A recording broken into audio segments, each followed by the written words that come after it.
Dear students, আজকে আমরা আমাদের ক্লাসে একটু গ্রামার নিয়ে আলোচনা করব। গ্রামারের অত্যন্ত গুরুত্বপূর্ণ একটা অংশ ন্যারেশন, সেটি হবে আজকে আমাদের আলোচ্য বিষয়। তো ন্যারেশনে যেটা আমরা বাংলায় উক্তি পরিবর্তন বলে থাকি, সেই বিষয়টি শুরু করার আগে পরিবর্তনের কিছু নিয়ম থাকে, সেই নিয়মগুলোই আমরা আজকে আলোচনা করব। ন্যারেশন, যেটাকে আমরা ডিরেক্ট স্পিচ আর ইনডিরেক্ট স্পিচ বলে থাকি, অর্থাৎ সরাসরি কোনো উক্তি।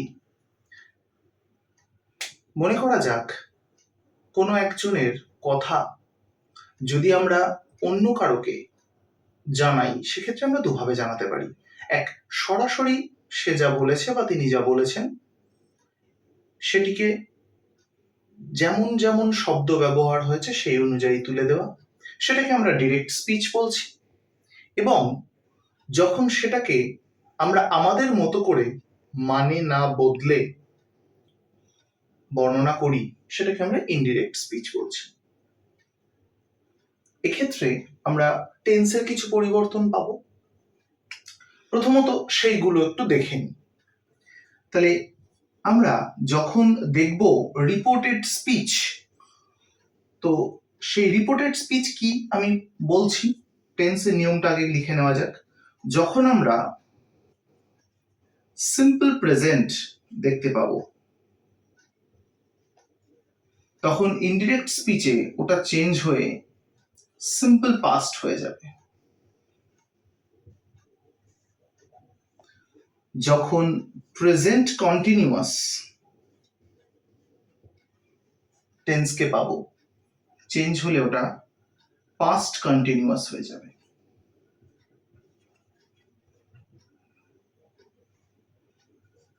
যখন প্রেজেন্ট পারফেক্ট পাবো,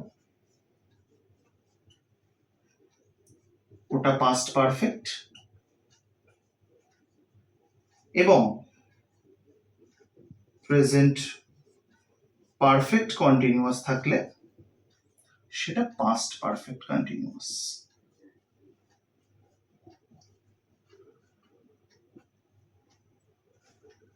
এটুকু ক্লিয়ার? এরপর আমরা সিম্পল পাস্ট দেখতে পাই।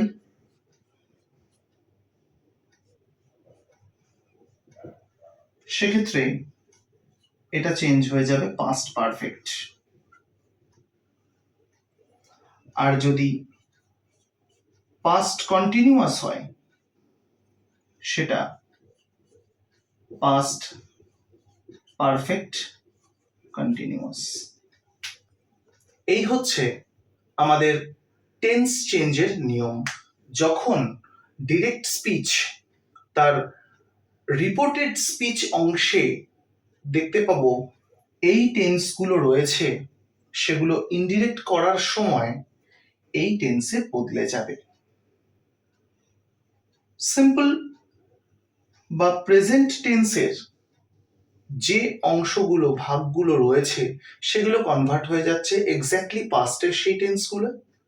এবং পাস্টের ক্ষেত্রে যখন সিম্পল পাস্ট বা পাস্ট ইনডেফিনাইট থাকছে, সেটা চেঞ্জ হয়ে যাচ্ছে পাস্ট পারফেক্টে। এবং পাস্ট কন্টিনিউয়াসটা চেঞ্জ হয়ে যাচ্ছে পাস্ট পারফেক্ট কন্টিনিউয়াসে। এবারে আমরা চলে যাব কিছু শব্দ যেগুলো ডিরেক্ট স্পিচে থাকলে বদলে যাবে। সেখানে কিছু ভার্বও থাকবে।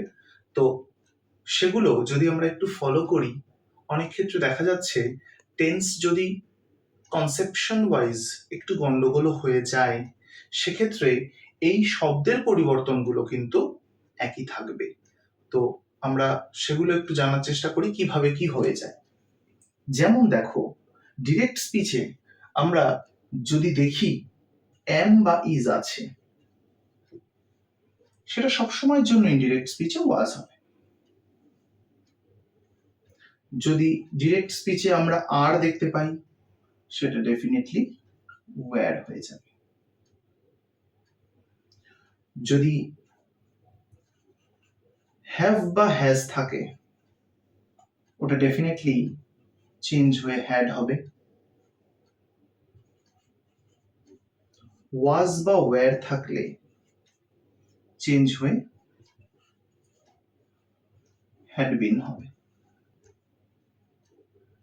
এগুলো হেল্পিং ভার্ব যেগুলো টেন্সের সময় লাগছে, টেন্সে ব্যবহার হবে। আমরা যদি টেন্সের ক্ষেত্রে প্যাটার্নটা ভুলেও যাই, এই শব্দের পরিবর্তনগুলো মনে রাখলে আমরা অনেক অংশেই সেই সমস্যা থেকে উত্তীর্ণ হতে পারবো। এছাড়াও কিছু শব্দ আছে যেগুলো চেঞ্জ হয়ে থাকে, আমরা একটু দেখি। যেমন ক্যান থাকলে এটা অবশ্যই কুড হবে, মে থাকলে চেঞ্জ হয়ে মাইট হবে,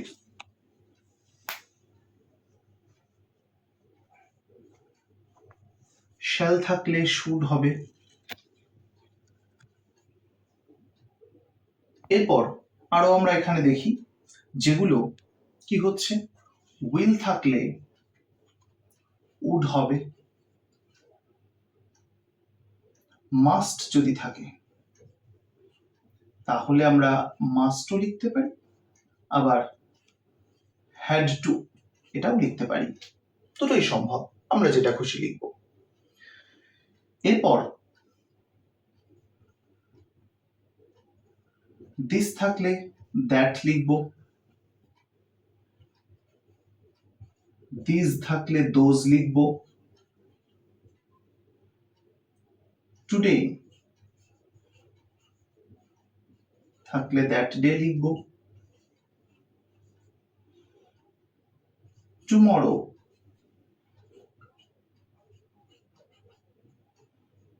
দ্য নেক্সট ডে।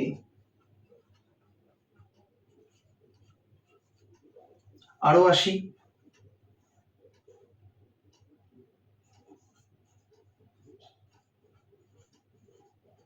ইয়েস্টারডে থাকলে দ্য প্রিভিয়াস ডে,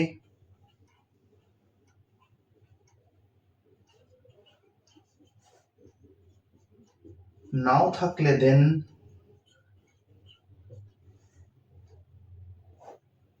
এই শব্দগুলোর কিন্তু পরিবর্তন হয়ে থাকে। এগুলো সর্বক্ষেত্রেই প্রযোজ্য। কোনখানে? এই ভার্বগুলোর ক্ষেত্রে যেগুলো হেল্পিং ভার্ব আছে, এই হেল্পিং ভার্বগুলোর ক্ষেত্রে নিয়মটা একরকম, এটা সব সময়ের জন্য বদলাবে না। কখন বদলাবে কখন বদলাবে না আমি বলছি, কিন্তু তা বাদে এই অংশগুলো, এই শব্দগুলো এবং এই শব্দগুলো, এগুলো সর্বক্ষেত্রেই বদলাবে। সেটা এদের ক্ষেত্রে যেমন একটা নির্দিষ্ট নিয়ম আছে, কিছু সময় বদলাবে কিছু সময় বদলাবে না, এদের ক্ষেত্রে কিন্তু এমন নয়। ডিরেক্ট থেকে যখনই আমরা ইনডিরেক্ট করতে যাব সব সময়ের জন্যই বদলাবে। কিভাবে? যদি দিস থাকে ডেফিনেটলি চেঞ্জ হয়ে ওটা দ্যাট হবে, কিন্তু যদি দ্যাট থাকে তাহলে কিন্তু ওটা আবার ঘুরে দিস হবে না, দ্যাটটা দ্যাটই থেকে যাবে। তো এই শব্দের পরিবর্তনগুলো কিন্তু আমাদের ন্যারেশন শুরু করার আগে মাথায় রাখাটা প্রয়োজন পড়বে, না হলে ভুল হয়ে যেতে পারে আমাদের।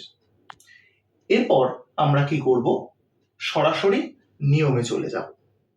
তো চলো এবার আমরা নিয়মগুলো একটু একটু করে শিখি।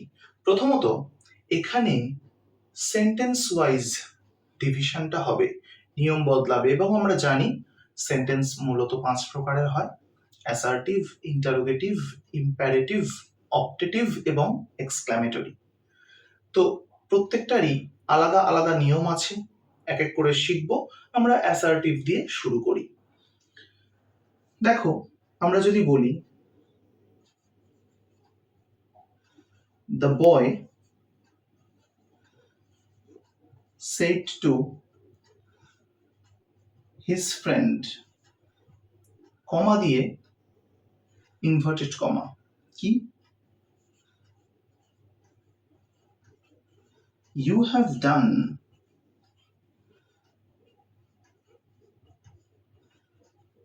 a great job।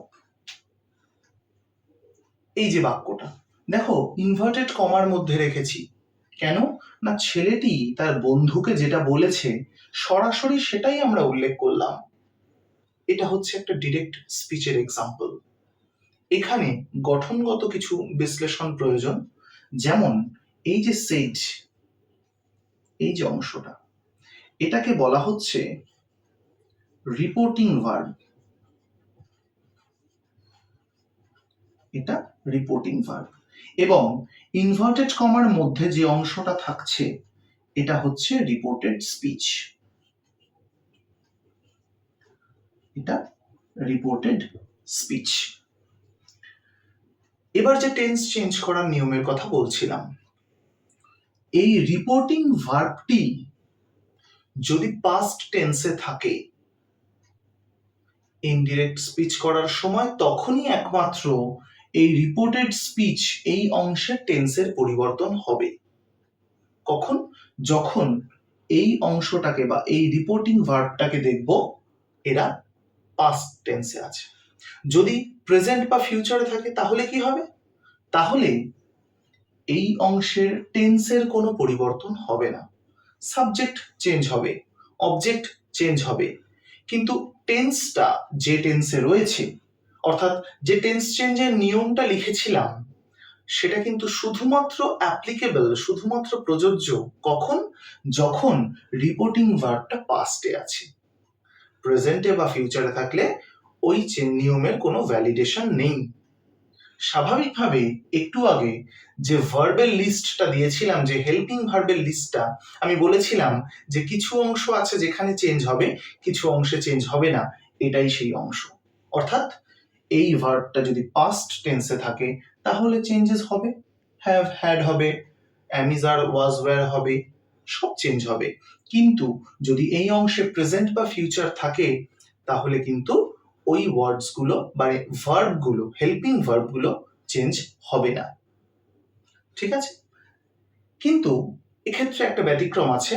যদি দেখি রিপোর্টেড স্পিচ অংশে চিরন্তন কোনো সত্য আছে, ইউনিভার্সাল ট্রুথ, সেক্ষেত্রে এটা প্রেজেন্টে থাক, পাস্টে থাক, ফিউচারে থাক, রিপোর্টেড স্পিচ টেন্স চেঞ্জ হবে না।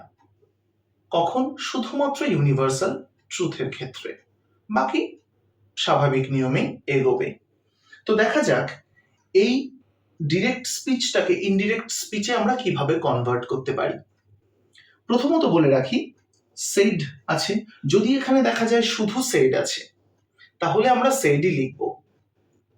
একইভাবে যদি, অর্থাৎ একটু দেখে নি ব্যাপারটা, সেড থাকলে সেড লিখছি, যদি প্রেজেন্টে সে বা সেজ থাকে তাহলে সে বা সেজই লিখব। শ্যাল বা উইল সে থাকলে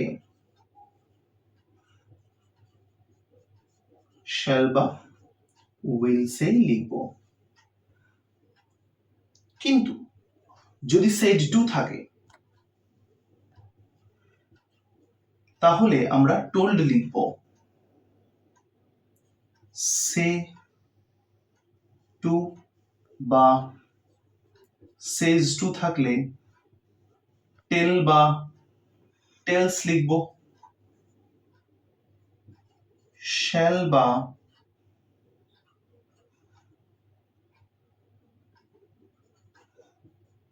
উইল সে টু থাকলে শ্যাল বা উইল থাকবে, টেল লিখব। বোঝা গেছে? এবারে আমরা চেঞ্জ করি।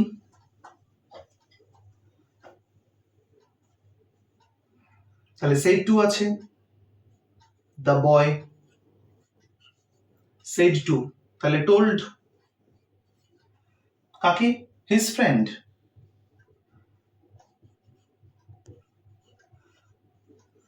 এই কমাটা এবং এই ইনভার্টেড কমাটা ইনডিরেক্ট স্পিচে থাকবে না।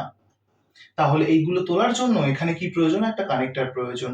অ্যাসার্টিভ সেন্টেন্স অর্থাৎ এই অংশটা, রিপোর্টেড স্পিচ অংশটাকে দেখে আমরা বুঝবো এটা কোন টাইপ অফ সেন্টেন্স আছে। ডেফিনেটলি এখানে বুঝতেই পারছো you have done a great job, এটা একটা অ্যাসার্টিভ সেন্টেন্সের এক্সাম্পল। সো এখানে কানেক্টর কিন্তু সবসময়ের জন্য দ্যাট হবে। আমরা দ্যাটটা বসিয়ে দিই। এরপর ছেলেটি তার বন্ধুকে বলেছে ইউ, সাবজেক্ট চেঞ্জ হবে এবার। তার মানে এই যে ইউটা, এটা কে? এটা হচ্ছে এই বন্ধুটা। তাহলে আমরা যখন এটাকে ইনডিরেক্ট ফরম্যাটে লিখবো, তাহলে এই বন্ধুটি হি বা শি হতে পারে, দুটো যে কোনো একটা হতে পারে। এবার আমাকে দেখতে হবে, সাবজেক্ট তো চেঞ্জ করে ফেললাম, এবার রিপোর্টিং ভার্ব পাস্টেই আছে, তার মানে এই অংশের রিপোর্টেড স্পিচের টেন্স চেঞ্জ হবে। যখন টেন্স চেঞ্জ হবে তাহলে আমাকে এটা আগে আইডেন্টিফাই করতে হবে যে কোন টেন্সে আছে, তবেই টেন্সটা চেঞ্জ হবে।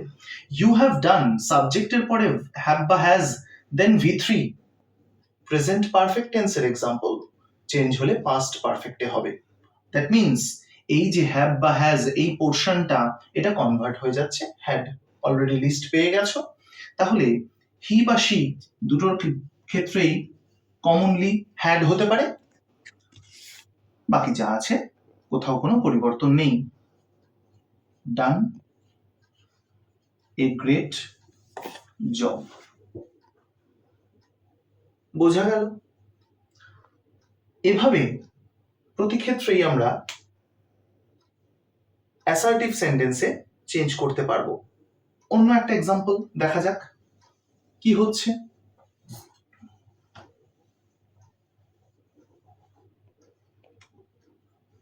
Teacher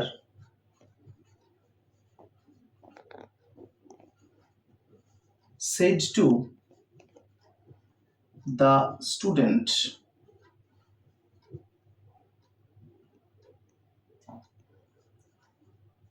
the sun rises in the